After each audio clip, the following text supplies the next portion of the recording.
English medium আমাদের দেশে কোন যুক্তিতে থাকবে? একমাত্র এক্সেপশন ছাড়া, যারা প্রতিবন্ধী তারা ছাড়া অন্যদের জন্য ইংলিশ মিডিয়াম দরকার কি? আপনি ইংরেজি শিখবেন। ভিয়েতনামের মধ্যে দেশে হাই স্কুলে ইংরেজি পড়ায় না, জাপানে পড়ায় না, কিন্তু জাপানিরা ভিয়েতনামেরকে ব্যবসা খারাপ করছে আমাদের চাইতে। এক সময় আমরা বলতাম বিপ্লব এবং সংস্কার পরস্পর বিরোধী, লোকরা বলতে এরা সংস্কারবাদী, এমনকি একটা শব্দ ছিল সংশোধনবাদী, আর ওরা বিপ্লবী। তো এখন নুরুল কবির আহমদ মনে করিয়ে দিয়েছেন শব্দের অর্থ বদলে যায়, এমনকি প্রজা শব্দের অর্থও বদলে গেছে। এখন আমরা নাগরিক করতে প্রজা বলি, আগে প্রজা মানে টেনেন্ট বোঝাতো, প্রজা শব্দের আরে করতে হচ্ছে নাগরিক। শব্দের অর্থ বদলাতে থাকে। যাও, এখন প্রশ্ন হচ্ছে, এখন খুশি বিপ্লব না হলেও চলবে, সংস্কার হলেও চলবে। তো কি সংস্কার আমরা চাই? আমাদের একটা মানসিক বলে কুসংস্কার বলে একটা কথা আছে, আপনারা জানেন যে, অথবা এইটা একটা, এই লোকটা খুব কুসংস্কার আচ্ছন্ন, আমাদের মনের সংস্কার সেইটা না, এখন আমরা বাস্তব কোনো সংস্কার করছি। আরেকটা বিপরীত শব্দ বলি, গণতন্ত্র এবং সমাজতন্ত্র। আমরা 1972 সনে মনে করতাম এ দুটো পরস্পর বিরোধী। এরা গণতন্ত্র করতে চায়, মানে আওয়ামী লীগ গণতন্ত্র করতে চায়, আর এখন যে বাসদ হয়েছে, ব্র্যাকেটে মার্ক্সবাদী দেখলে একটু কৌতুক লাগে, তো তখন জাসদ বলে একটা দল হয়েছিল, ওরা সমাজতন্ত্র করে, নাম ছিল জাতীয় সমাজতান্ত্রিক দল। আচ্ছা, তো গণতন্ত্র এবং সমাজতন্ত্রকে পরস্পর বিরোধী মনে করেছিলাম আমরা, কিন্তু বাস্তবে ইতিহাস ঘাটলে এবং আমাদের অভিজ্ঞতা দেখলে দেখা যায় এখানে এত কাছে থাকলে চলবে না, মাইকটা ওইদিকে নেন, এটার পিছনে থাকলে চলবে না। হ্যাঁ, মানে এত কাছে আসলে এটার প্রতিধ্বনি হচ্ছে, কাজে আপনাদের কয়েকজনকে নামতে হবে। হ্যাঁ, দয়া করে এখানে যান। তো যা হোক, আমি যে গণতন্ত্র এবং সমাজতন্ত্র এটা নিয়ে আমরা মানুষকে দুই দলে বিভক্ত হতে দেখেছি। এখন দেখা যাচ্ছে আসলে গণতন্ত্র বলে যে জিনিসটা বলা হচ্ছে, সেটা যদি আপনি মাঝে মাঝে 5 বছর পর পর ভোট হয়, গত 10 বছর ওরকম ভোট হয়নি, সেই জন্য আমাদের মনে সংস্কারের বাসনা জেগেছে। যদি ভোট হতো তাহলে আর মনটা তাতে আমরা সন্তুষ্ট আছি। ধরুন মার্কিন যুক্তরাষ্ট্র সারা পৃথিবীতে নেতৃত্ব করছে এখন, আমরা সকলেই বলি সেটা হচ্ছে গণতন্ত্রের আদর্শ আবাসভূমি। সেখানে নির্বাচন হয়, প্রেসিডেন্ট বদলায়, কিন্তু তারপরে তার সারা পৃথিবীতে দাবড়ে বেড়াতে, ধ্বংস করতে, যুদ্ধ বাঁধিয়ে দিতে কোনো অসুবিধা কিন্তু হয়নি। তার মানে গণতন্ত্রই আমাদের সকল সমস্যার সমাধান, সেটা মনে করা যাচ্ছে না। ধরেন মার্কিন দেশে যে 4 বছর পর পর 6 বছর পর পর নির্বাচন হয়, সেটা যদি গণতন্ত্র হয় এবং আমরাও যদি সেটা করি, আমাদের সব সমস্যার সমাধান হবে না। আপনাদের একটু না কমালে তো কথা বলা মুশকিল হবে। এখন দেখি তো কি আছে।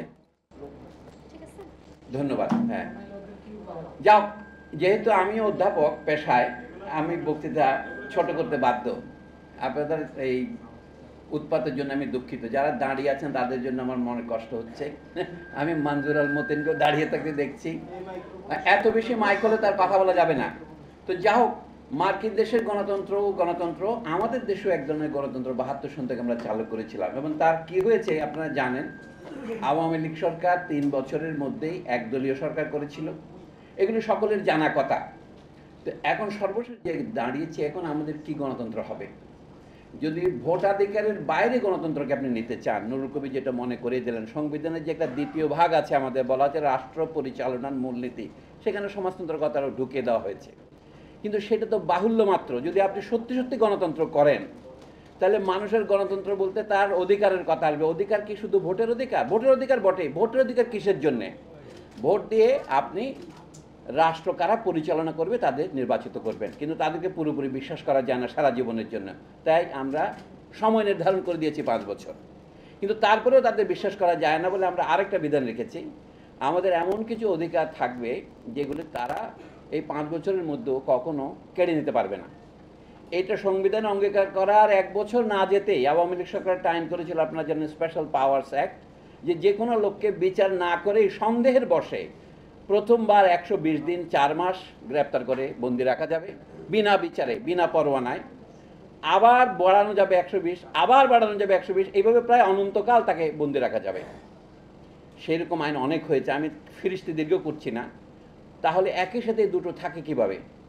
সংবিধান একদিকে বলছে আপনাকে গ্রেপ্তার করা যাবে না, আপনাকে 24 ঘন্টার মধ্যে করতে হবে, আবার ওটা বলছে আপনাকে হাজির করতে হবে না, 120 দিন মতো রাখা যাবে। তো এই যে পরস্পর বিরোধিতা আমাদের আছে, এই নির্বাচনী আইন যথেষ্ট নয়। তারপরে যেগুলিকে আমরা বললাম, একটা উদাহরণ দিয়ে আমি বলছি, আমরা বলছি দেশে যদি আপনি সত্যিই গণতন্ত্র করতে চান, মানুষকে অন্তত ভোটটা তো দিতে যেতে হবে। তাহলে ভোট দেওয়ার পথে বাধাটা কি? আমরা দেখছি না, ভোটের দিনে যেন জালিয়াত ভোট না হয়, প্রত্যেক পার্টির এজেন্ট দিতে হয়। কিন্তু আপনি তো অন্য পার্টির এজেন্টকে ঢুকতেই না দেন, তাকে বের করে দেন।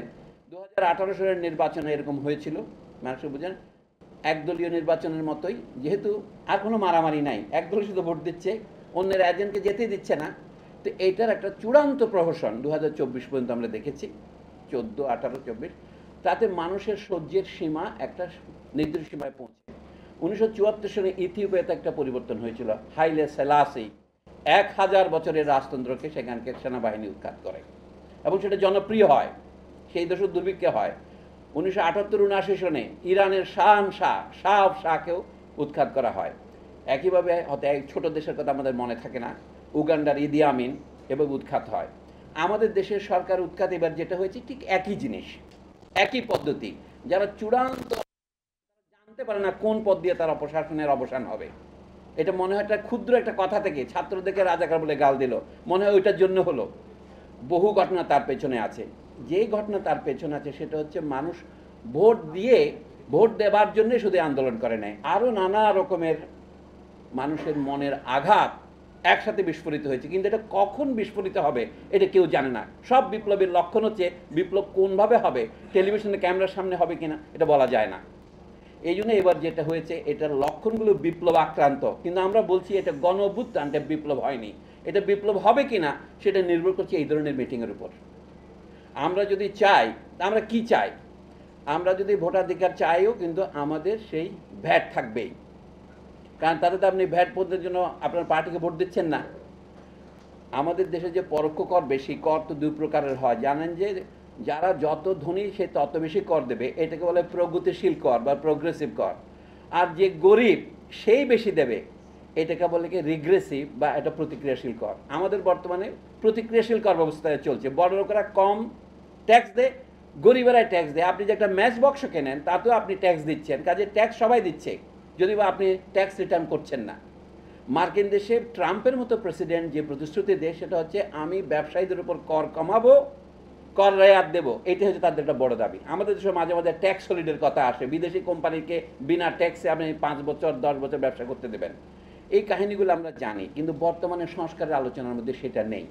এখানে বাসদ মার্কসবাদের আলোচনায় যে 6 রকমের তারা হেডলাইন দিয়েছেন: নির্বাচনের সংস্কার, সংবিধানের সংস্কার, নির্বাচনের সংস্কার, বিচার বিভাগের সংস্কার, পুলিশের সংস্কার, জনপ্রশাসনের সংস্কার এবং দুর্নীতি দমন কমিশনের সংস্কার। এই 6 সীমায় তারা আমাদেরকে অব্যাহতি দিয়েছেন। এরপরে নিশ্চয়ই আরও সংস্কারের কথা আসবে। এই সংস্কারগুলো কি? একটা সংস্কার হচ্ছে যে আমরা যেন নিয়মিত ভোট দিতে পারি। তাই ভোট দিতে না পারার ক্ষেত্রে যে কাজ করে, আপনি ভোটে দাঁড়াতেও পারছেন না, যেহেতু এতে কোটি কোটি টাকার ব্যাপার। একটা সিট বিক্রি হয়েছে, গত সরকারের প্রধানমন্ত্রী শুধু মেয়েদেরকে যে নমিনেশন দেওয়া হয় বাচ্চারা, 40 কোটি টাকা, 60 কোটি টাকা, এই সমস্ত তথ্য প্রতিবেদন আমরা পাচ্ছি। এখন পত্রপত্রিকা প্রকাশিত হচ্ছে, এক একটা আসনের বিক্রয়ের মূল্য ছিল এরকম 60, আরও বেশি হতে পারে। আমি দুটো পেয়েছি, একটা 40, একটা 60। এদের আমি চিনি যারাগুলি কিনেছেন। তো এই যে, তার মানে নির্বাচন ব্যবস্থাটা সম্পূর্ণ নস্যাৎ হয়েছে, এর উপর আমাদের নির্ভর করা যাবে না। তাহলে আমরা এমন একটা নির্বাচন ব্যবস্থা কি করে করব যাতে আমাদের প্রতিনিধি নির্বাচিত হবে, আমরা ভোট দিতে পারবো। আমি কয়েকটা সাধারণ উদাহরণ দিই। আমি নুরুল কবিরকে অনুসরণ করি, যে জনসাধারণের জন্য আপনারা যে বিদেশে যান, এয়ারপোর্ট দিয়ে যান, আপনার পাসপোর্ট ছাড়া আরেকজনের পাসপোর্ট আপনি যেতে পারেন? সাদেকা হালিম পারে, সে একটা ব্রিটিশ পাসপোর্ট থাকে তার একটা প্রকারের ভিতরে, কিন্তু আমরা তো পারি না। আমাকে টিপ দিয়ে যেতে হয়, অথবা দেখাতে হয়, আমাকে ইমিগ্রেশন চেক করতে হয়। তো ভোটের সময় কেন আপনি একটা কালি লাগাইয়ে দেন, যেটা আবার মুছে ফেলা যায়? কোনো মানুষ যদি তার ব্যাংকের টাকা সে ছাড়া আর কাউ তুলতে না পারে, দু একটা দুর্নীতি সব জায়গাতেই হয়, কিন্তু শতকরা 99 জন লোক তো নিজের টাকা নিজে তুলতে পারে, যদি ব্যাংক কোলাপস না করে। তাহলে ভোট কেন সে দিতে পারবে না? আপনার ভোট তো আপনার ব্যাংক অ্যাকাউন্টের চেয়ে পবিত্রতর জিনিস। অথবা বিদেশে যাওয়ার জন্য আপনার পাসপোর্ট থাকে, পাসপোর্ট আমরা কথা বলি না, সরকার কারো কারো পাসপোর্ট আটকে রাখে। মাহমুদুর রহমান মান্নার পাসপোর্ট বহু বছর আটকে রাখছিল, কিন্তু সবার একটা পাসপোর্ট হওয়ার অধিকার আছে। আপনার ন্যাশনাল আইডি হয়েছে, এখন তারা আপনার সমস্ত জীবন তথ্য রেখেছে, কিন্তু আপনি ভোট দিতে পারছেন না কেন? যদি আপনি ভোট দিতে না পারেন তা আপনি নির্বাচন বন্ধ হয়ে যাবে। এই একটা সংস্কার যদি আপনি করতে পারেন, তাহলে এটা সংস্কার করতে কী কী লাগবে? এই যে আরপিও করে রাজনৈতিক দলকে সারা দেশে অফিস করতে হবে, এটা হচ্ছে মানুষকে রাজনৈতিক দল না করার জন্য বলা। যদি আমি রাজনৈতিক দল করতে চাই, আমাকে করতে না দেওয়ার এটা যুক্তি হতে পারে না। সেটা 2008 হোক আর 2006 হোক, এই সমস্ত আইন হচ্ছে সংবিধান বিরোধী। কারণ সংবিধানে দেওয়া মৌলিক অধিকারের মধ্যে আছে রাইট টু অ্যাসেম্বলি, মানে আমি নিজেকে অর্গানাইজ করতে পারবো, আমি সভা সমিতি করতে পারবো, অর্গানাইজ করতে পারবো, পার্টি করতে পারবো। এটা তো মৌলিক অধিকার দেওয়া আছে। এখান থেকে এমন একটা আইন করলেন, আপনি ডান হাতে দিলেন, বাম হাতে কেড়ে নিলেন। যে আইন সরাসরি সংবিধান বিরোধী, সেই আইন তো আপনি বাতিল হবে। শুধু একটা ডিক্লারেশন করলেও হয়, কিন্তু আমাদের জুডিশিয়ারি সেটা করছে না। তাহলে কেন করছে না? আর যদিও আমরা বলেছি ক্ষমতাকে যদি নিয়ন্ত্রণ করতে হয়, জনগণের হাতে কিছু মৌলিক অধিকার থাকবে যেগুলো সরকার কোনো অবস্থাতে লঙ্ঘন করতে পারবে না, এটা মেনে নিলাম। তারপরে সরকারের ভিতরে যে 3টা অঙ্গ, এটা ঐতিহাসিকভাবে তৈরি হয়েছে ইউরোপে। আমরা দাবিটা আছে যে জুডিশিয়ারিতে আপনি নিচের থেকে মৃত্যুদণ্ড পাইলেন, তারপরে এটা সুপ্রিম কোর্ট একবারে মানে অনুমোদন করলো, তারপরে রাষ্ট্রপতি ক্ষমা করে দিতে পারে। এতে কেন ক্ষমা করে দিতে পারে? তার ইতিহাসটা হচ্ছে, আগের দিনে ইউরোপে রাজারা ছিলেন একই সাথে প্রশাসনের প্রধান, বিচার বিভাগেরও প্রধান। এমনকি মুঘল আমলে ভারতবর্ষেও তাই ছিল। তারা আইন প্রণয়নেরও প্রধান, বিচার বিভাগেরও প্রধান, প্রশাসনেরও প্রধান। পরবর্তীকালে ইউরোপীয়রা, বিশেষ করে ইংল্যান্ডে 7শ শতাব্দীর বিপ্লবের পর আবিষ্কার করলো যে এই 3টাকে আলাদা করে যে 3টে ইনস্টিটিউশনে ভাগ করে দেওয়া হয়, তাহলে হয়তো কিছুটা রেহাই মিলবে। কাদের? যারা উদীয়মান মধ্যবিত্ত শ্রেণী তাদের। এইটাই ফ্রান্সের বড় পণ্ডিত মতেস্কু সাহেব একটা একেবারে থিওরি বানাইলেন স্পিরিট অফ দ্য লজ বইতে, যে এই 3টাকে পৃথক করা হলো আধুনিক গণতন্ত্রের একেবারে মর্মের বাণী। আমরাও করলাম, কিন্তু আমাদের এখানে পৃথককে হলো। প্রধানমন্ত্রীর ইচ্ছা দেই বাংলাদেশে প্রধান বিচারপতিকে একটা ঘুষি মেরে দেশের বাইরে করে দেওয়া যায়, কিন্তু অন্য বিচারপতিরা তা নিয়ে কোনো কিছু বললেন না। যদিও ওই প্রধান বিচারপতি অযোগ্য, দুর্নীতিগ্রস্ত, যেমন অপরাধ করেছেন এমন যদি প্রমাণিত হয়, তাহলে এই দায় তো অন্য বিচারকদেরও নিতে হবে। এমন একজন লোককে প্রধান বিচারপতি আপনারা মেনে নিয়েছিলেন কেন আগে? তো এই সমস্ত ক্ষেত্রে বলতে বিচার বিভাগের স্বাধীনতা বলে যে কথা বলা হচ্ছে, সেটা সঠিক নয়। বিচারের কোনো স্বাধীনতা নেই, এখানে শুধু প্রশাসনের স্বাধীনতা আছে। মার্কিন দেশকে তো আমরা নানা দিক থেকে অনুসরণ করি, কিন্তু মার্কিন দেশের সংবিধানে মাত্র 7টি ধারা। তার 1 নম্বর ধারা হচ্ছে সেখানে আইনসভা থাকবে। 2 হচ্ছে সেখানে প্রেসিডেন্ট সাহেব থাকবেন, তিনি হলেন সেনাবাহিনীর প্রধান, কমান্ডার ইন চিফ। তারপরে থাকবে সেখানে বিচার বিভাগ থাকবে। তাদের ক্ষমতার বন্টন কীভাবে করা হয়েছে খুব মজার ব্যাপার। মার্কিন দেশের বিচারপতিদেরও একটা পর্যায়ে নির্বাচন মুখোমুখি হতে হয়, যেমন কংগ্রেসে তাদের অনুমোদন লাভ করতে হয়। আমাদের এখানে প্রধানমন্ত্রী যাকে বলে দিচ্ছেন তিনি বিচারপতি হয়ে যাচ্ছেন। মানে যদি আমি অতি লম্বা গল্পকে শর্ট করি, যদি আইনসভা প্রধানমন্ত্রীকে নির্বাচন করেন, যে দলের মেজরিটি হয় তারা প্রধানমন্ত্রী হয়তো বর্তমান অবস্থায়। প্রধানমন্ত্রী এবং প্রেসিডেন্টের ক্ষমতার ভারসাম্য করতে হবে, এইসব দাবি এখানে তুলেছে। এইগুলি আমি বলি বাহ্য। এগুলি নিয়ে মানুষের আসল জিনিস থেকে আবার দৃষ্টিকে সরিয়ে ফেলা। একজনের, আচ্ছা, শেখ মুজিবের যখন ডিক্টেটরশিপ চালু হয়েছিল, তিনি প্রধানমন্ত্রী থেকে প্রেসিডেন্ট হয়েছিলেন। তিনি প্রথমে প্রেসিডেন্ট ছিলেন, প্রধানমন্ত্রী হয়েছিলেন, আবার প্রেসিডেন্ট হয়েছেন এই 3.5 বছরের মধ্যে। তাতে অবস্থা কি পরিবর্তন হয়েছে? প্রধানমন্ত্রী শেখ মুজিবের আমলের শাসন কি প্রেসিডেন্ট শেখ মুজিব আমলের শাসন চেয়ে ভালো ছিল? মোরলেস একই ছিল, 19-20 হবে। কাজে পরবর্তীকালে আমরা 90-এর যেটাকে নাগরিক গণ অভ্যুত্থান, এটা তো আপনার প্রজা অভ্যুত্থান বলেন নাই, গণ অভ্যুত্থান বলেছিলেন। সেই অভ্যুত্থানের ফলে কি হলো? আবার আমরা প্রধানমন্ত্রীর পথে আসলাম। তো তাকে দেখলাম প্রধানমন্ত্রীর হাতে অসীম ক্ষমতা কেন্দ্রীভূত। এইগুলি পরিবর্তন। অনেকে বলে যে বাংলাদেশকে 7টা প্রদেশে বিভক্ত করতে হবে, অনেকে বলে যে দেখি দ্বিকক্ষবিষ্ট করতে হবে। এগুলি সবই আপনি প্রয়োজন হলে করতে পারবেন, কিন্তু আসল কথা হচ্ছে যে কোনো জায়গাতে আপনি যখন একটা ভোটই দিতে পারছেন না, এমনকি স্থানীয় সরকারও ভোট দিতে পারছেন না, সব উপর থেকে নমিনেশন দিয়ে হচ্ছে, সেই অবস্থায় গণতন্ত্র কাজ করতে পারে না। তাহলে রোগটা যদি আপনি বুঝতে পারেন, এটা কমাবার পদ্ধতিগুলি কি আপনি বলতে পারবেন। আসলে আমরা রোগ নির্ণয় করতে না পারলে আমরা রোগের ওষুধ দেবো কীভাবে? এখানে সম্মান সহকারে বলছি, বাসদ মাসপতিতে লম্বা তালিকা দিয়েছে। তালিকা যখন এত লম্বা হয়, কোনো কাজ হয় না। আপনাকে ফোকাস করতে হবে, কোনটা প্রধান সমস্যা সেটা চিহ্নিত করতে হবে। প্রধান সমস্যা সংবিধানও নয়, প্রধান সমস্যা নির্বাচন কমিশনও নয়। নির্বাচন কমিশন 100 বার নির্বাচন করলেও আপনি সঠিক নির্বাচন পাবেন না। যদি নুরুল কবির শেষের দিকে যেটা বল, যদি জনগণের সংগঠিত চাপ না থাকতো আমরা এই মিটিং করতে পারতাম? এই যেটাকে অভ্যুত্থান বলছেন, এটা যদি না হতো এইটুকু বলতেন না। আর কিছু না হোক, আমরা আলোচনা করার সান্ত্বনাটা পাচ্ছি এখন, কিন্তু এটা কোনো কাজে আসবে কিনা এটা নির্ভর করে আমরা আসলে দাবিগুলো সঠিকভাবে তুলতে পারছি কিনা। আমরা বলি নির্বাচন ব্যবস্থার সংস্কার মানে হচ্ছে প্রত্যেক মানুষ তার ব্যাংকের থেকে যেভাবে টাকা তুলতে পারে অথবা পাসপোর্টে যেভাবে বিদেশ দিতে পারে, যে চেক অ্যান্ড ব্যালেন্সের ভিতর দিয়ে, সেইভাবে প্রত্যেকে ভোট না দেওয়া পর্যন্ত ইলেকশন হবে না। মার্কিন দেশ সম্পর্কে আপনারা জেনেছেন যে সেখানে দেশের লোকও ব্যালটে ভোট দিতে পারে। আমেরিকানদের সব কিছু খারাপ এটা বলা আমার উদ্দেশ্য নয়, কিন্তু পুরোপুরি আপনারা এই ভয় করলে চলবেন যে আপনাকে মার্কিন দালাল বলবে। ভালো জিনিস চীন থেকেও আনতে হয়। এখন আমাদের বন্ধু খুব সুন্দর বলছে, মানুষ নুরুল কবিরের কাছে দুই প্রকার, কতগুলি চীনা আর কতগুলি ভারতীয়। মানে ও চীনা আর কি, আমাদের দুই ধরনের প্রতিবেশী আছে, কতগুলি চীনা আর কতগুলি ভারতীয়। ভারতীয়গুলিকে আমরা চিনি না, ওরা কেউ কাজ করে, তারা আমাদের মধ্যে কাজ করছে। মানে তাদের নাম, আমি ভারতীয় মানে হিন্দু বলছি না, মুসলমানও ভারতীয় আছে, হিন্দুও ভারতীয় আছে, খ্রিস্টানও ভারতীয় আছে। তো এইখান থেকে আমাদের রক্ষা পেতে হবে। ভারতের মতো প্রতিবেশী যার থাকে তার মানে আর বন্ধুর দরকার হবে না, মানে এত ভালো বন্ধু আর মধ্যে হবে না। এই জন্য অনুসরণ না করে আমরা নিজেদের মতো করে আমাদের পায়ে ভাবতে হবে। তাহলে এই নির্বাচনটা আমরা করতে পারছি না কেন?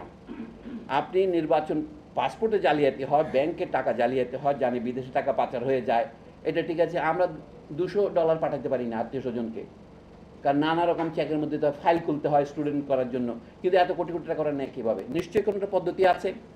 আতিউর রহমান সাহেব বলছিলেন না, 10 টাকা দিয়ে কৃষকেরা অ্যাকাউন্ট খুলবে কৃষি ব্যাংকে সারা দেশে। তো এই যে নানা রকমের প্রতারণা, মানুষ গরিব থেকে ধনী হলে যে সৎ এবং কথা নেই। আতিউর রহমান সাহেব তার উদাহরণ। আতিউর রহমান সাহেব লোকের চাঁদা দিয়ে ক্যাডেট কলেজে পড়েছেন এবং ঢাকা বিশ্ববিদ্যালয়ে থাকার সময় আমাদের সাথে ভূমি সংস্কার নিয়ে ডক্টর আবু মাহমুদের সাথে কনফারেন্স করেছেন, সেমিনার করেছেন। সেই লোক যে এই বস্তু হয়েছে, বঙ্গবন্ধু বলে একা 180টা বই লিখেছেন এবং সেটা কল লিখে শুধু ক্ষান্ত হননি, 3 বছরে 21টা ঢাকা বিশ্ববিদ্যালয়ের ভাইস চ্যান্সেলরকে তিনি উপহার দিয়েছেন বিশ্ববিদ্যালয়ের চিরস্থায়ী অধ্যাপক হওয়ার পর। আমি চিরস্থায়ী অধ্যাপক একটা পদ আছে বিশ্ববিদ্যালয়ে, না সত্যি কি একটা নামটা ভুলে গেছি আমি, অধ্যাপক এমেরিটাস, চিরস্থায়ী অধ্যাপক। তো এই হচ্ছে আপনার তারা সারা, আমরা বলি কি আজীবন, আমরা বলি আজীবন সংবর্ধনা দেয় না, আজীবন কৃতিত্বের জন্য সম্মাননা। তো যাকে আমার মনে হয় আমি একটা কথাতে সীমিত থাকলাম, কিন্তু নির্বাচন কমিশনকে যদি আপনি পুনর্গঠন না করেন, এটুকুও করতে পারবো না, কিন্তু পুনর্গঠন করে লাভ হবে কি? যদি প্রধানমন্ত্রী মনের কাছে ক্ষমতা থাকে, অনেকের মনে করছে কি একটা পার্মানেন্ট অন্তর্বর্তীকালীন সরকার করব, পার্মানেন্ট তত্ত্বাবধায়ক সরকার দাবি অনেকে তুলছেন। এনারা বাসদের ভাষা দেখেন 3টা দেখলাম, তদারকি সরকার এটাও লিখলাম। মানে বামপন্থীদের ভাষার ঠিক নাই, একবার তদারকি বলে, একবার অন্তর্বর্তী তত্ত্বাবধায়ক বলে। এটা তো খসড়া, কোনো একটা ঠিক করেন, কিন্তু এইটা হবে না যদি যেই সরকারই নির্বাচিত হোক না কেন সেটার উপরে যদি আপনারা যেটাকে বলেন চেক অ্যান্ড ব্যালেন্স রাখেন, তাহলে এটা হতে পারে। উদাহরণস্বরূপ বলি, বিচারপতিরা যদি এত ক্ষমতার অধিকারী হয়, এই যে জ্যোতির্ময়ের কথা শুনে আমার চোখে জল আসলো, এত নিপীড়িত যে হচ্ছে বেচারারা, এটা আমি জানতাম না। আমি একসময় উকিল ছিলাম, ওকালতিরা যাই নাই। এই যে প্রধান বিচারপতির স্বৈরাচার চলছে, তাহলে এটা ঠিক করতে হলে প্রধান বিচারপতিকে জবাবদিহি করতে হবে। সেটা করার উপযুক্ত ফোরাম হচ্ছে পার্লামেন্ট, কিন্তু আমাদের তো পার্লামেন্ট নেই। আবার পার্লামেন্ট যদি এমন কোনো আইন প্রণয়ন করে যেটা সংবিধানে প্রণীত মূলনীতির বা মৌলিক অধিকারের বিরুদ্ধে যায়, এটাকে অসাংবিধানিক ঘোষণা করার কথা। পৃথিবীর নানা দেশে, বিশেষ করে যে পাশের ভারতের দেশের যে তিনি একবারে সীমাহীন প্রশংসা করলেন জ্যোতির্ময়, ভারতীয় বিচার বিভাগের যারা কলেজ করেছে, তাদের দেশেও বলা হয়েছে বেসিক স্ট্রাকচার যেটা বলে তারা সেটা নিয়ে তর্ক বিতর্ক থাকুক, সেইটা লঙ্ঘন যদি পার্লামেন্টের কোনো আইন করে সেই আইনকে অবৈধ ঘোষণা করা যায়। এটা পরস্পরের আমরা বলবো নির্ভরশীল। আর প্রশাসন, আমি এখানে বলি প্রশাসন বলতে প্রেসিডেন্ট শেখ মুজিব যখন বাকশাল করলেন, আসলে রাজত্বটা করলো কে? বাকশাল দিতে বাকশালে জিয়াউর রহমানকেও তার মেম্বার করা হলো, দেশের কোনো সামরিক বাহিনীর প্রধানও মেম্বার হলো, পুলিশ বাহিনীর প্রধানও মেম্বার হলো, বিশ্ববিদ্যালয়ের ডক্টর আহমদ শরীফ এবং কয়েকজন ছাড়া সব শিক্ষক, সিরাজুল ইসলাম চৌধুরীকে পর্যন্ত মেম্বার করা হলো। আমাদের সর্বজন শ্রদ্ধেয় মানে সিরাজুল ইসলাম চৌধুরীকেও বাকশাল অধ্যাপক উপাধি দেওয়া যায়, যেহেতু আমরা বাকশাল করেছি সবাই। এটা কেন হলো? এর মানে হলো এই প্রশাসনটা সমস্ত ক্ষমতা গ্রহণ করো, এইটা হচ্ছে bureaucracy. Baksal was not a political party, it was a bureaucracy, usurping power. এটা গেলে জানা কথা। তো এখনও আমরা সেই রকম অবস্থায় আছি। যদি একটা সত্যিকারের রাজনৈতিক দল আমাদের থাকতো, আবারও মার্কিনদের কথাই বলি, মার্কিনদের রাজনৈতিক দলে পার্টিতে নমিনেশন নিতে হলেও ভোটাভুটি করতে হয়, প্রাইমারি আছে। তারপরে সে কে প্রেসিডেন্ট প্রার্থী হবে তা নিয়ে অনেক রেস হয়, একজনে নেমে যায় আরেকজন থেমে যায়, এবং চূড়ান্ত নির্বাচিত হয়েও জনগণের রায় পাবে না এই আশঙ্কায় বুড়ো বাইডেনকে নেমে যেতে হয়। এখন এটা রব উঠেছে, মার্কিন দেশে এই যাবৎ 250 বছরে কোনো নারী প্রেসিডেন্ট হয়নি। কমলাকে কেমনে প্রেসিডেন্ট করা যায়? বাইডেন যদি এখন পদত্যাগ করেন, কমলা কয়েকদিনের জন্য প্রেসিডেন্ট হতে পারবেন, তাহলে প্রথম নারী প্রেসিডেন্টের মর্যাদা পাবেন। মাঝে মাঝে সার্কাসেও কিছু কিছু মজা লাগে, কিছুটা তুরুপের তাসের মধ্যে জোকার থাকে না, এগুলো কয়েকটা জোকারও আছে। আসল জিনিস হলো আমরা যদি আমাদের প্রশাসনকে জনগণের নিয়ন্ত্রণে আনতে চাই, তাহলে প্রশাসনকেও একটা জবাবদিহিতার মুখোমুখি আসতে হবে, মানে নির্বাচিত হয়ে আসতে হবে। তো প্রশাসনকেও নির্বাচিত হবে, ডিসি সাহেবকে নির্বাচিত হবেন, সচিবকে নির্বাচিত হবেন, তাকে তো কারো কাছে অপেক্ষা করতে হবে। কিন্তু এখন প্রধানমন্ত্রী ছাড়া কারো কাছে জবাবদিহি করতে বাধ্য নয়। তাহলে তাকে যদি আমরা এমন একটা পার্লামেন্ট করতাম যে পার্লামেন্ট সত্যি মানুষ ভোট দিয়ে করতো, সেটা হলো পলিটিক্যাল পার্টিগুলি যদি স্বাধীনভাবে কাজ করতে পারতো এবং সেখান থেকে আসতো, আমি সংখ্যানুপাতের কথা বলছি না, বর্তমান অবস্থাতেও তারপরেও জবাবদিহিতা আসতো। কিন্তু সবচেয়ে বড় জবাবদিহিতার কথা বলি, মেয়াদ 4 বছর নয়, 5 বছর নয়, মেয়াদ 20 বছর। 20 বছর মেয়াদ কি? আজ যে শিশু প্রথম শ্রেণীতে ভর্তি হবে, 16-17 বছর পরে সেই শিশু গ্র্যাজুয়েট হবে, সে বিসিএস পরীক্ষা দেবে, তার 2 বছর আগে আর্মিতে যাবে, তারপরে সে জুডিশিয়ারিতে যাবে এবং সে উকিল হবে, ব্যারিস্টার হয়ে আসবে আমাদের জ্যোতির্ময়ের মতো। তো তারা এসে দেশে জ্যোতি ছড়াবে। সেই শিশুকে আপনি কিভাবে শিক্ষিত করছেন? শিক্ষা, অন্ন, বস্ত্র, চিকিৎসা, বাসস্থান, সব কথার মধ্যে একটা বেছে নিচ্ছি আমি, শুধু শিক্ষা, শুধু সময়ের কথা বিবেচনা করে। যদি শিক্ষাকে আপনি গণতান্ত্রিক করতে চান, তাহলে শিক্ষা জিনিসটা যদি পূর্ণ না হয়, আমি মোশাহিদা সুলতানের কথার পুনরাবৃত্তি করব, যদি পূর্ণ না হয় তাহলে এটা বেচা বিক্রি হবে কিভাবে? শিক্ষা যদি একটা জাতীয়, এটা যদি জাতীয় সম্পদ হয়, তাহলে এটা বাজারে প্রতিযোগিতার বিষয় হতে পারে না। প্রত্যেক মানুষের মানুষ হওয়ার অধিকার আছে। কত বছর পর্যন্ত? আমাদের দেশে এটা পরিষ্কার নাই। ব্রিটিশ আমল থেকে আমরা প্রাথমিক শিক্ষাকে 5 বছর বলেছি, পৃথিবীর যে কোনো সভ্য দেশে প্রাথমিক শিক্ষা 6 বছর। এটা একটা তথ্য মাত্র নয়, এটা একটা ভাববার বিষয়। কেন 5 আর 6? এর মধ্যে একটা গভীর বর্ণবাদ আছে যে পুরনো উপনিবেশ এবং পরাধীন দেশের লোকদের 5 বছর পড়লে হবে প্রাথমিক শিক্ষা, এবং এইটার উপর ভিত্তি করে তখন লোককে সার্টিফিকেট দেওয়া যাওয়া হতো আপনি প্রাথমিক শিক্ষা শেষ করেছেন। তারপরে অন্য দেশে আর পরের 6 বছর হচ্ছে মাধ্যমিক শিক্ষা। আমাদের দেশে উচ্চ মাধ্যমিক বলে এক বস্তু করা হয়েছে, পৃথিবীর কোথাও উচ্চ মাধ্যমিক নেই। 6 বছর প্রাথমিক, 6 বছর মাধ্যমিক, এই 12 বছরের শিক্ষা, এটা যদি একজন মানুষের মানুষ হওয়ার জন্য অপরিহার্য হয়, তাহলে সেটা কেন আমরা বিনা পয়সায় দেব না? কেন উত্তর এই নিম্ন বিদ্যালয়গুলির খরচ বছরের পর বছর বাড়তে থাকবে? কেন কেউ ইংরেজি মিডিয়ামে যাবে, কেউ বাংলা মিডিয়ামে যাবে? আমি জানি সাথে কেউ চিৎকার করে বলবে মাদ্রাসা শিক্ষার কি হবে? মাদ্রাসা শিক্ষা আছে অনেক আগে থেকে, সেটার সংস্কার দরকার। সেটা ছাড়া আপনার ইংরেজি মিডিয়াম স্কুলে বাংলায়, সেখানে আবার দেশীয় শিক্ষা ইংলিশ ভার্সন আপনি কোন যুক্তিতে করেছেন? হাসিনার আমলে এটা বেড়েছে, কিন্তু আগের আমলে কি এগুলি চালু হয়নি? আপনি এসব বিষয়ে প্রশ্ন না করলে যদি শিক্ষা তো গণতান্ত্রিক হবে না। শিক্ষা যদি অবাধ ও অবৈতনিক এবং সর্বজনের জন্য লভ্য না হয়, অন্তত মাধ্যমিক শিক্ষা পর্যন্ত, তাহলে তার ভিত্তিটা হবে না। তারপরে তার প্রবৃত্তি অনুসারে, প্রস্তুতি অনুসারে, তথাকথিত মেধা অনুসারে সে যেদিকে যেতে চায় সেদিকে পড়বে। সে ডাক্তার, ইঞ্জিনিয়ার, আইনজীবীর ইচ্ছা হবে। এই জন্য শিক্ষাকে গণতান্ত্রিক করা শুধু আজকের জন্য নয়, আগামী দিনের যে আমলাতন্ত্র তাকে গণতান্ত্রিক করার একটা প্রথম শর্ত। গণতান্ত্রিক মানে হচ্ছে কি, দেশের সকল মানুষের ছেলে মেয়ে লেখাপড়ার সুযোগ পাবে এবং জাতীয় খরচে পাবে। আমি রাষ্ট্র কথা বলছি না, জাতীয় খরচে পাবে। কারণ যে শিশু আগামীকাল সেনাবাহিনীতে যাবে, যে শিশু 14 বছর পরে সেনাবাহিনীতে যাবে, 16 বছর পরে বিসিএস পরীক্ষা দেবে, তার শিক্ষার দায় কেন রাষ্ট্র নেবে না? তাইলে রাষ্ট্র যদি তার দায় নেয়, তাহলে তার কাছ থেকে আমরা মেধার দিক থেকেও গুণগতা পাবো। সকলের কাছ থেকে তার সামর্থ্য অনুযায়ী রাষ্ট্র পাবে। এটা অনেকে বলে এটা তো মার্ক্সবাদী প্রিন্সিপাল, কিন্তু মার্ক্সবাদী প্রিন্সিপাল হলে এটা যারা ইসলামপন্থী তারা অস্বীকার করতে পারে না। প্রত্যেক মানুষ তার সেরাটা রাষ্ট্রকে, জাতিকে দেবে, কিন্তু তার যা প্রয়োজন সেটা যদি রাষ্ট্র না দেয়, তাহলে তার সেরাটা দেবে কিভাবে? তাহলে সকলের কাছ থেকে তার সামর্থ্য অনুযায়ী এবং সকলকে তার প্রয়োজন অনুযায়ী, এই যে মার্ক্সবাদী প্রিন্সিপাল, এইটা অনেকে বলছে এটা সমাজতন্ত্র। গণতন্ত্র দিতে হবে, এটা তার প্রয়োজন। একটা মানব হয়, মানে বালেগ হয়, প্রাপ্তবয়স্ক হয়, তার বিয়ে করার বয়স, ক্রিমিনাল লায়াবিলিটির বয়স, তার ভোট দেওয়ার বয়স, প্রত্যেক দেশে একটা স্ট্যান্ডার্ড হয়েছে 18 বছর। এখন বলছি 18 বছর কমিয়ে আপনি 15 করেন, আমার আপত্তি নাই। আমি যে 18 বছর যদি আমি ধরে নেই, তাহলে এই পর্যন্ত এই শিশু রাষ্ট্রের দায়িত্বে থাকবে। তার লেখাপড়ার দায়িত্ব, তার খাওয়ার দায়িত্ব, তার বাসার দায়িত্ব আমরা একটা পরিবারের মধ্যে বন্টন করে দিয়েছি। কাজে পরিবারের মধ্যে যদি সেই আয়ের নিশ্চয়তা থাকে, তাহলে এই শিশু পড়াশোনা করতে পারবে। কিন্তু আর স্কুলে গিয়ে তার বেতন দিতে হবে কেন? তার পোশাকের টাকা দিতে হবে কেন?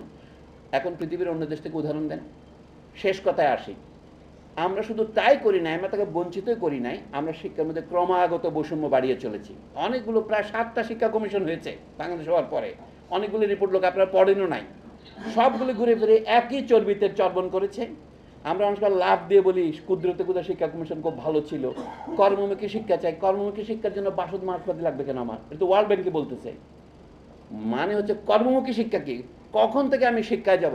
শিক্ষাটা হবে মানবমুখী, মানুষ হওয়ার শিক্ষা। তারপরে কর্মে যাবেন, যার যার প্রবৃত্তি অনুযায়ী যাবে। সমাজের চাহিদা এবং আমার চাওয়া, আমার দক্ষতা দুটো যে জায়গায় মিলিত হবে, সেই জায়গাতেই আমার এত লোক লাগবে। যদি মনে করেন যে আমার বেশি ডাক্তার হয়ে গেছে, বাকি ডাক্তার আপনি রপ্তানি করবেন। কথায় কথায় বললাম, আমাদের দেশে বলে কি উকিল খুব বেশি হয়েছে। কয়টা উকিল আছে দেশে? লাখখানেক উকিল আছে হয়তো, অত 2 লাখ হবে বেশি বাড়িয়ে বললে। আমার কোনো সংখ্যা তত্ত্ব জানা নাই। এটা খুব বেশি নয়, আরও বেশি লোক দরকার আমাদের। আমাদের কত ডাক্তার আছে, কত নার্স আছে, যত চাহিদা সমাজের প্রয়োজন তার চেয়ে বেশি নাই। সুতরাং আমাদের আরও পড়াশোনার সুযোগ আছে। যদি একটা কথাই বলি, যদি আপনি গণতন্ত্রকে শিক্ষা পর্যন্ত নিয়ে যান, তাহলে আপনি বুঝতে পারবেন দুটো জিনিস হবে আপনার। এই যে আজকে আন্দোলনের নেতৃত্বে এখনও আমাদের তথাকথিত অনুন্নত দেশে, উন্নয়নশীল দেশে ছাত্ররা এখনও ভ্যানগার্ডের ভূমিকা পালন করছে। এটা আমরা দেখতে পেলাম। এখন ছাত্ররা যখন জনতার সাথে মিশেছে, তখন দেখা গেলো একটা ডিক্টেটরশিপের পরিবর্তন হয়েছে। এমন এই ডিক্টেটরশিপের পরিবর্তনের জন্য আলতাফ পারভেজ এসে হাজির। বুঝতে পারছি, এখন আলতাফ পারভেজের কাছে ছেড়ে দিতে হবে আবার। তা আমার কথা ফুরলো মোটামুটি এই, যে দেশে অনেকগুলো সংস্কারের এখন সূত্রপাত হয়েছে। প্রথম সংস্কার যদি আপনি সংবিধান দিয়ে শুরু করেন, এই সংবিধানে যদি একটা জিনিস গ্যারান্টি করেন, মানুষের মৌলিক অধিকারের মধ্যে একটা অধিকার হচ্ছে তার ভোট দিয়ে তার নিজের প্রতিনিধি বা সরকার গঠনের অধিকার। এইটা হচ্ছে সুপ্রিম ল, যার নাম সংবিধান। আমাদের এখানে অনেক দার্শনিক আছে, তারা খামোকা এগুলো নিয়ে তর্ক করে, বলে না না এটাকে গঠনতন্ত্র বলতে হবে। এর পরের অংশ হচ্ছে সরকারের যে 3টি অঙ্গ, আমরা বলি রাষ্ট্রের 3টি অঙ্গ। একটা হচ্ছে সরকার বা এক্সিকিউটিভ, আরেকটা হচ্ছে পার্লামেন্ট যেটা সরকার গঠনের ভিত্তি, আরেকটা হলো বিচার ব্যবস্থা। এই 3টার মধ্যে সম্পর্ক এমন যে একটা আরেকজনকে চেক দেবে। এটা হলো অভ্যন্তরীণ ক্ষমতার বিন্যাস, এটাকে গঠনতন্ত্র বলে। কিন্তু আমাদের এমন একটা সংবিধান লেখা হয়েছে যেখানে অডিটর অ্যান্ড কন্ট্রোলার জেনারেলের উপর 3.5 পৃষ্ঠা লেখা হয়েছে, নির্বাচন কমিশন লেখা হয়েছে, আর্ম ফোর্স লেখা হয়েছে। এটা সংবিধান লেখার যদি আর্ট হিসেবে ধরেন, এটা অত্যন্ত কুৎসিত ধরনের আর্ট। সংবিধানে এত কথা থাকতে হয় না, এগুলি আইন দ্বারা পরিচালিত হবে। একমাত্র এক কথা শেষ, সংবিধান হবে ছোট এবং স্পষ্ট। সংবিধান যদি জনগণ না জানে, আপনারা জানেন একটা বিখ্যাত কথা আছে আইনে, যে ignorance of law is no defence. আমি আইনটা জানি না, তাহলে আমার তো কবলি লয়ার ধরতে হবে। সংবিধান হবে এমন দলিল যেটা যে কোনো নাগরিক বুঝতে পারবে। সেটাও গণতন্ত্রের আরেকটা অপরিহার্য অঙ্গ। সেই জন্য বলছি এখন সংস্কারের নানা দিক আছে। আপনি যদি একটা জায়গায় সঠিক সংস্কার করতে পারেন, যে মানুষ তার ভোট দিতে পারবে, শুধু আমি এটা বলে শেষ করব, রাজনৈতিক দল গঠনের অধিকার এবং রাজনৈতিক দলের ভিতরে গণতন্ত্র যদি প্রতিষ্ঠা না করেন, আপনি রাষ্ট্রে গণতন্ত্র প্রতিষ্ঠা করতে পারবেন না। যে সমস্ত লোককে আপনি নমিনেশন দেবেন, সেখানে যদি ব্যবসা বন্ধ না করতে পারেন। আমি বলছি নির্বাচন জিনিসটা যদি আমাদের জাতীয় সরকার গঠনের অপরিহার্য অংশ হয়, তো নির্বাচন জিনিসটা ব্যবসা হবে কেন? নির্বাচনের সময় কেন আপনার এখানে টিপ দিতে হবে? আমেরিকানরা যদি তাদের দেশের ভিতরে লোকরাই ভোট দিতে পারে, আমাদের বাসদের এই দলের মধ্যে কেন থাকবে প্রবাসীদেরকে ব্যালটে ভোট দেওয়ার অধিকার দিতে হবে? শুধু প্রবাসীদের কেন, আমাকেও ব্যালটে ভোট দিতে হবে। আমি ভোট কেন্দ্রে গিয়ে মারামারি করতে চাই না। আমার ভোট আমি ব্যালটের মাধ্যমে দেব, এবং আমার ভোট হয়েছে কিনা সেটা ওখানে রেজিস্টার দাগ উঠবে, আমি ভোট দিয়েছি কিনা, এটা রেকর্ড হয়েছে কিনা, আমার কাছে সেটা ইনফরমেশন আসবে। টেকনোলজির জন্য এটা সম্ভব। অর্থাৎ ইচ্ছা থাকলে উপায় হয়, ইচ্ছা যে নাই, কেন নাই, সেটা হচ্ছে এই স্বৈরতন্ত্র অব্যাহত রাখার জন্য চতুর্দিকে শক্তিগুলি সক্রিয়। এবং সবচেয়ে বড় শক্তি হচ্ছে এই জায়গা টাইপের শক্তিগুলি, ওয়ার্ল্ড ব্যাংকের শক্তি। তারা আমাদের শিক্ষা ব্যবস্থাকে সম্পূর্ণ ধ্বংস করেছে। আপনাদের কোনো লজ্জা করে না? কেউ কি দাবি করেছেন বাংলাদেশে কিন্ডারগার্টেন ইংরেজি মিডিয়ামে বন্ধ করতে হবে? এই দাবি বাসদ করতে পারবে? তাহলে আমি বাসদের সাথে আছি। ইংলিশ মিডিয়াম আমাদের দেশে কোন যুক্তিতে থাকবে? একমাত্র এক্সেপশন ছাড়া, যারা প্রতিবন্ধী তারা ছাড়া। অন্যদের জন্য ইংরেজি মিডিয়াম দরকার কি? আপনি ইংরেজি শিখবেন। ভিয়েতনামের মধ্যে দেশে হাই স্কুলে ইংরেজি পড়ায় না, জাপানে পড়ায় না, কিন্তু জাপানিরা ভিয়েতনামিরাকে ব্যবসা খারাপ করছে আমাদের চাইতে না। এইটা একটা ব্যাধির মধ্যে পড়ে। ইংরেজি শেখেন, ইংরেজি ভাষা শেখেন। প্রত্যেক দ্বাদশ শ্রেণী পড়া ছাত্রকে 2টি বিদেশি ভাষা শিখতে হবে, আপনি আইন করে দেন। কিন্তু মিডিয়াম অফ ইনস্ট্রাকশন, বক্তৃতার ভাষা কেন বিদেশি ভাষা হবে? আমি তো ইউনিভার্সিটিতে পড়াচ্ছি আজকে প্রায় 40 বছর। এটা মহা একটা রণ সংগ্রাম। বোঝাতে গেলে আমার প্রাণ যায়, ছাত্ররা বুঝতে পারে না। 20 বছর ইংরেজি পড়ে আমরা কোনো প্রয়োজন ইংরেজি শিখিনি। প্রয়োজন ইংরেজি শিখতে হবে, কিন্তু আমার বাংলা ভাষাকে হত্যা করে কেন ইংরেজি শিখবে? আপনি এই সামান্য গণতন্ত্র যদি না করেন, শিক্ষার ক্ষেত্রে যদি আপনি গণতন্ত্র না করতে পারেন, তো দেশে গণতন্ত্র আনবেন কোথা করে? অসম্ভব। এবং সবচেয়ে বড় হচ্ছে আমাদের উচ্চ আদালতে সুযোগ নিয়ে আমি বলি, কেন এখনো বিচারপতিদেরকে আপনার মাই লর্ড বলেন? এবং তারা বললে কেন খুশি হয়? একটা প্রজাতন্ত্রে কেটে বলা যায়? এটা সম্পূর্ণ রাষ্ট্রদ্রোহিতা।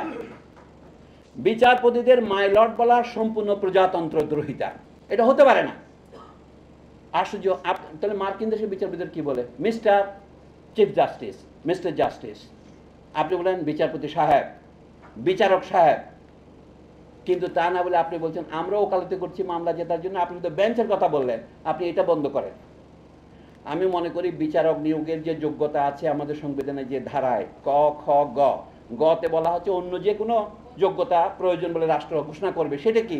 তাকে অন্তত দেশের যেটা রাষ্ট্রভাষা সেটা জানতে হবে। আমাদের বন্ধু রুবায়েত ফরদৌস বলে রাষ্ট্রভাষা বাংলাদেশে 45টা করতে হবে। আমিও 45টা 90টা করেন, আমার কোনো আপত্তি নাই। কিন্তু বাংলাও তো একটা রাষ্ট্রভাষা হবে। তো বাংলা ভাষায় আপনি রায় লিখতে না পারলে আপনি বিচারপতি হচ্ছেন কেন? আপনি পদত্যাগ করেন। কারণ যে বিচারপতি বলেন আমি বাংলায় লিখতে পারি না, তার মানে তিনি বলছেন আমি রাষ্ট্রভাষায় অভিজ্ঞ নই, তাহলে তো তার বিচারকের আসনে বসার যোগ্যতা থাকে না। এই যে আপনারা